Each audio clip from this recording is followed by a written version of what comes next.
Oke, kita lanjutkan membaca bukunya. Masih di buku yang sama.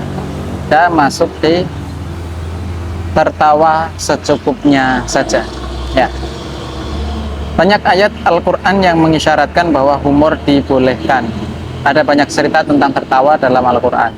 Siti Sarah, istri Nabi Ibrahim, tertawa ketika mendapatkan kabar akan melahirkan anak pertama bernama Ishak. Istri Nabi Zakaria juga tertawa ketika mendapatkan kabar bakal mendapatkan putra bernama Yahya. Nabi Sulaiman juga tertawa ketika mendengar semut berteriak kepada anak buahnya agar minggir karena takut terlindas pasukan Nabi Sulaiman yang hendak lewat. Dalam Islam, tertawa itu boleh, malah dianjurkan agar hati manusia tidak mati. Hanya saja, mesti hati-hati, sebab overdosis tertawa juga bisa mengeraskan hati. Dosis tertawa harus tepat. Kurang tertawa membuat hati kaku, beku, tapi terlalu banyak tertawa membuat hati keras, jadi tidak peka. Seperti yang dibahas sebelumnya, sebagaimana disinggung oleh Plato, tertawa terlalu berlebihan bisa menjadikan seseorang tidak manusiawi, bisa membuat seseorang tidak peka dengan orang lain. Segala sesuatu dianggap guyon, ada bencana dianggap guyon, lokasi bencana dianggap wahana rekreasi, lalu dijadikan tontonan. Ada orang hanyut dianggap lucu. Itulah kalau overdosis tertawa, hati jadi keras. Maka ambillah tawa sekadarnya saja. Tertawalah secukupnya. Rumus pertama, secukupnya. Rumus kedua, jangan melakukan hal yang salah, maksiat, atau dosa hanya untuk membuat orang tertawa. Jangan membuat-buat kebohongan hanya untuk membuat orang lain tertawa. Misalnya, sebenarnya Anda tidak terpeleset, tapi cerita habis terpeleset dan dilucu-lucukan ceritanya. Padahal cerita itu hanya karangan. Hal seperti itu tidak dibolehkan. Ceritakan saja apa adanya. Nabi benar-benar mengingatkan tentang itu. Tertawa itu katarsis, pembersih jiwa dari kesumpekan. Tapi kalau dilakukan dengan cara yang salah, yang terjadi malah kebalikannya, hanya akan menambah masalah baru. Apalagi kalau sampai membuat fitnah demi orang bisa tertawa. Dagelan fitnah itu bentuknya hoax, menyebut nama jelas, menyebut aktivitas dengan jelas tentang orang tertentu atau lembaga tertentu, hanya untuk lucu-lucuan. Berita tentang tokoh tertentu, orang tertentu, institusi tertentu, di framing, di crop, dipilih bagian lucunya saja, yang sekiranya orang yang melihat bakal tertawa, lalu diunggah di media sosial demi mendapatkan banyak like. Yang seperti itu tidak boleh dilakukan. Nabi berpesan, jangan bohong hanya untuk menghasilkan kelucuan. Ada kalimat dari kitab Adabud Dunya Waddin, afdi tab'akal makuta bil jiddi rohatan yujammu wa alaihi bisyai'in minal madhi. Berikanlah istirahat pada tabiat kerasmu yang serius dan hiasilah dengan sedikit canda. Candanya sedikit saja, jangan banyak-banyak. Afdi tab'aka.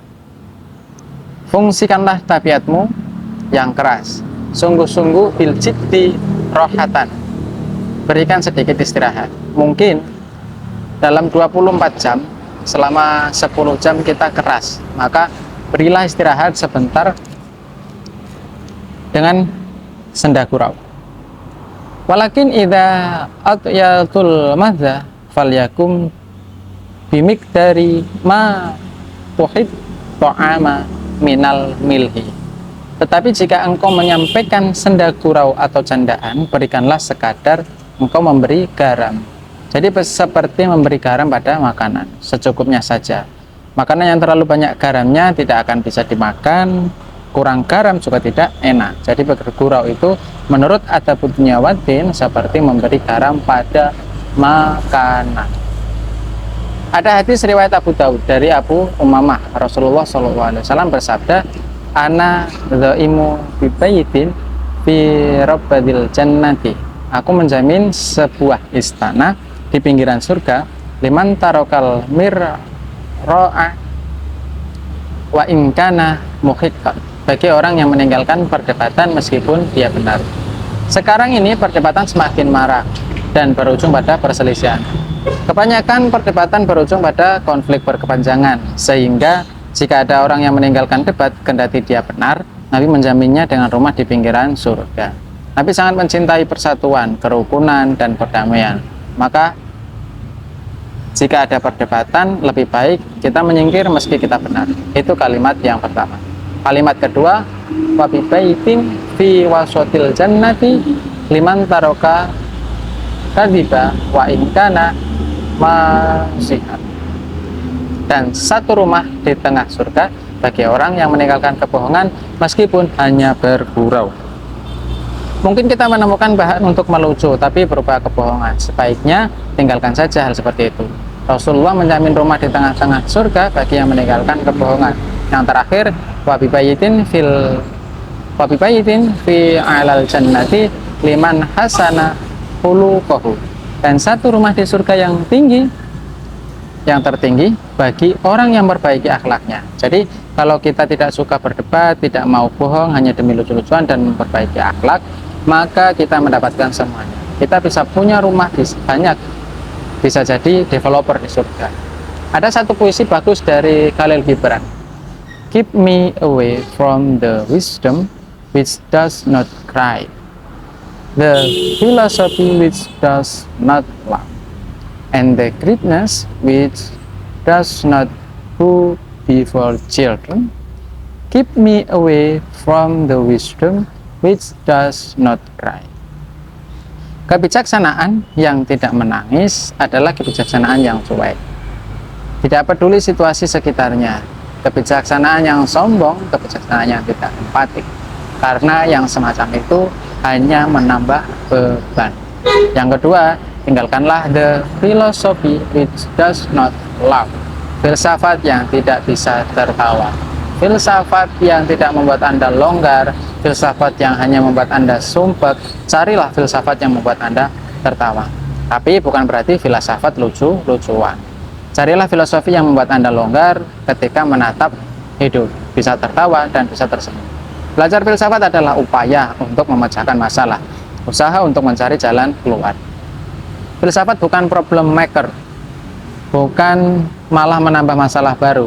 Kalau Anda merasa hidup sebelumnya aman-aman saja, tapi setelah belajar filsafat malah terasa ruwet, maka tinggalkanlah filsafat seperti itu. Carilah filsafat yang melonggarkan jalan Anda. Yang ketiga, tinggalkanlah the greatness which does not go before children. Greatness itu kebesaran, kejayaan, keagungan. Keagungan, kesuksesan, kepintaran, atau kejayaan, apapun yang diliputi dengan kesombongan pada manusia atau lembaga, maka tinggalkanlah dia selama dia does not go before children. Who itu menunduk, keagungan yang tidak tunduk di depan anak-anak, itu sindiran Gibran bagi orang yang sombong, angkuh dan merasa besar. Antara besar dan merasa besar, agung dan merasa agung, jaya dan merasa jaya itu beda.